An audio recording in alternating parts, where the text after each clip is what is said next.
After learning of their identities as top rankers in the tutorial, Yunwoo was a little suspicious that they imposters, since he presumed that top rankers should be in Section E or Section F. However, thanks to his draconic eyes indicating that they were telling the truth, he believed them.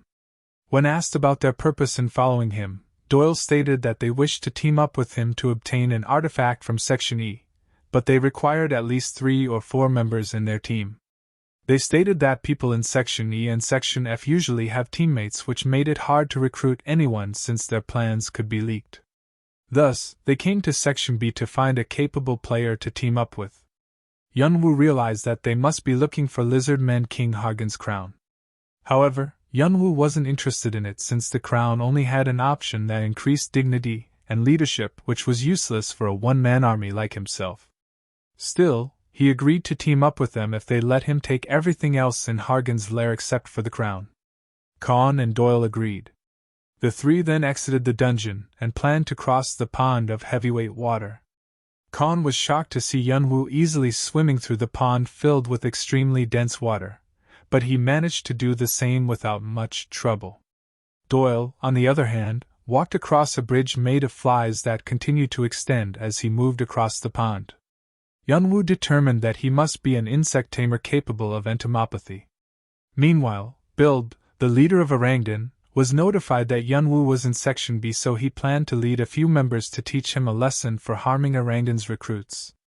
However, he was also notified that Khan and Doyle had most likely teamed up with Yunwoo, despite knowing that Orangdan was looking for him. Yunwoo cleared Section C easily, as he literally swept past the monsters that stood in his way. Unlike previous sections that consisted of a straight path, Section C was a labyrinth formed by dozens of complex caves connected like a cobweb, with a single exit. At the end of the maze, a den of a hobgoblin and hordes of goblins was located. The monsters regarded players in Section C as intruders who were invading their den, so they continuously sent scouts to prevent players from advancing. Thus, the player had to advance by either avoiding the scouts or exterminating them. If they were caught, they might have to face the whole tribe of goblins. No matter how skilled players were, they couldn't match such an overwhelming number of monsters. In brief, the goal in Section C was finding a way out of the maze while playing hide-and-seek with goblins, and that was how most players cleared Section C. Yunwoo, however, ignored all of the rules. He pushed forward as if he didn't care about whoever came to fight him. Naturally, his method caused a huge disturbance throughout the whole den. Hearing the news of this massacre, goblins swarmed at Yunwoo, but he achieved victory by simply clashing head-on with them. And soon after that, he also took the hobgoblin's life. Yunwoo similarly crossed Section D. Even the trolls, said to be one of the hardest monsters to beat even with a party of 5 or more players, were slain with a single strike. Yunwoo then proceeded to calmly dissect the carcasses of the trolls without showing any sign of fatigue. He stated that their blood is an important ingredient for brewing health potions, while their tendons and leather are also great materials for other items. The challenge of Section E was similar to a death match. Each player was given 1 token and they had to collect at least 99 tokens to enter Section F. The number of tokens above 99 were converted into karma. There were tokens hidden all over the section, but it was much easier to rob someone else of what they had collected than to collect it by oneself. As a result, Section E was home to the infamous scavengers that captured players alive and used them to farm tokens. In the past, Jongwoo and Arthea had destroyed them, but it was quite likely that the scavengers had rebuilt themselves since Arthea's demise. Section E had a much larger and wider area than all 4 of the preceding sections combined. Thanks to this, each area had its own geographic feature within a different environment, forming a unique ecosystem. Small hills were spread out to the south, a vast forest covered the northern region, and at the end of the forest lay a muddy swamp. Black rocky mountains were lined up behind a barren desert along the east side, and a river flowed through a prairie that stretched westward. Each of these areas was inhabited by a wide variety of monsters. Small monsters such as goblins and kobolds formed villages around the forest, while larger monsters such as trolls and ogres lived deep in the forest. Settlements of lizardmen, sandworms, and orcs were each located in the northern swamp, eastern desert, and western prairie, respectively. Naturally, Lizardman King Hargan's lair was located in the northern swamps. The three set off towards the northern swamps. Along the way, Yunwu found 5 tokens.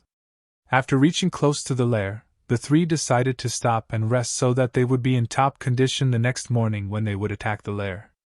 Yunwu took first watch and walked around while reminiscing about his time in Africa and missing his brother after seeing the camaraderie between Khan and Doyle.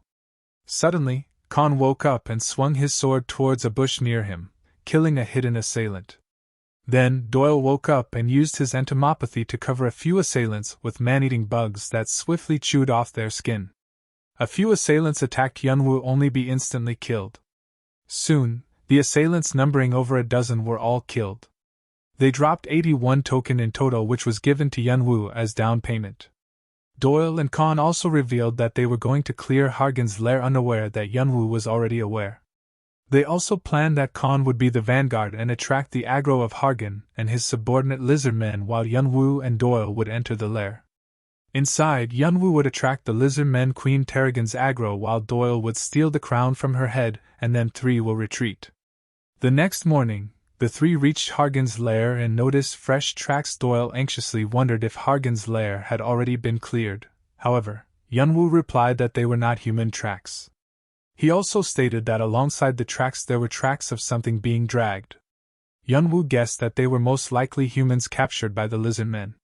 Khan became annoyed but didn't rush in despite his indignation. Doyle, on the other hand, seemed to be extremely spiteful of the lizardmen. Yunwu guessed that it was due to his lacking experience. Still, the three proceeded further and finally encountered Hargan, whose monstrous aura caused Khan, Doyle, and even Yunwu to shiver.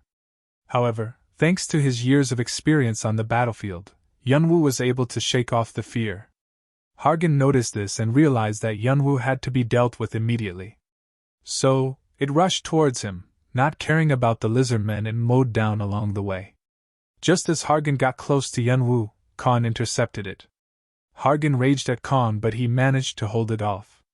It seemed that Khan had previously fought against it since he was familiar with its attack patterns. In addition, he seemed to have increased his stat points since their last battle. Now Hargan's full attention was on Khan, but Khan kept narrowly dodging its attacks and lured it towards the pack of lizardmen. Every time Hargan launched an attack, 3 to 4 lizardmen ended up being sliced by its scimitar. In the meantime, Yunwu and Doyle were able to get inside the lair by taking advantage of the confusion. Soon after, they were able to reach the deepest area of the lair, Tarragon's room, where they witnessed dozens of humans tied up in chains and locked up in cages like livestock. Yunwu realized it was a human farm to store humans as food for the lizardmen and their hatchlings. After a short burst of anger, Yunwu calmly analyzed the farm and realized the way lizardmen treated humans was not much worse than the way humans treated pigs and cows.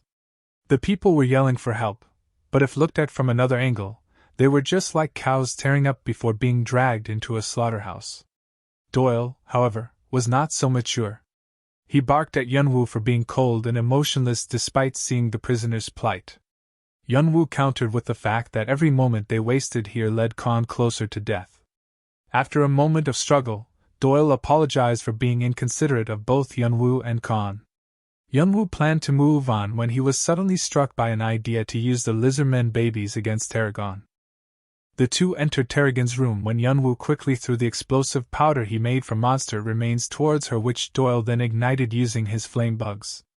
As a result, she was severely injured. However, she couldn't rest as Yunwu and Doyle had went towards her hatchling's room. As she entered the room, she saw the deceased guards and her hatchlings captured by Yunwu and Doyle.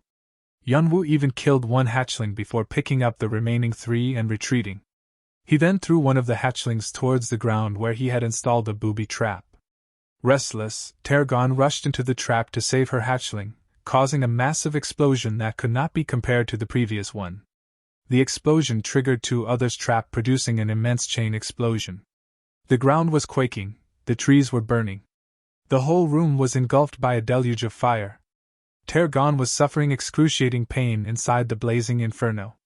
If she were in her normal state, she would have noticed and avoided the booby trap. However, she couldn't react normally due to her children being in peril.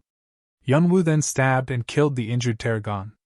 The lizard men realized that their queen had died, and their morale plummeted. Suddenly, Hargan rushed into the room, followed by an exhausted Khan. The three decided to simultaneously attack the mourning Hargan. However, just as they got close to it, Yunwoo remembered that Hargan possessed a powerful crowd control skill known as Heat Wave. This skill was the reason why Hargan, who had lower stats than Tarragon, could be the leader. Yunwoo yelled at Khan and Doyle to hide. The two did so as they also had a bad feeling about Hargan. Suddenly, a tidal wave of swelteringly hot air burst out from Hargan. The air was hot enough that it would leave the average player with severe burns.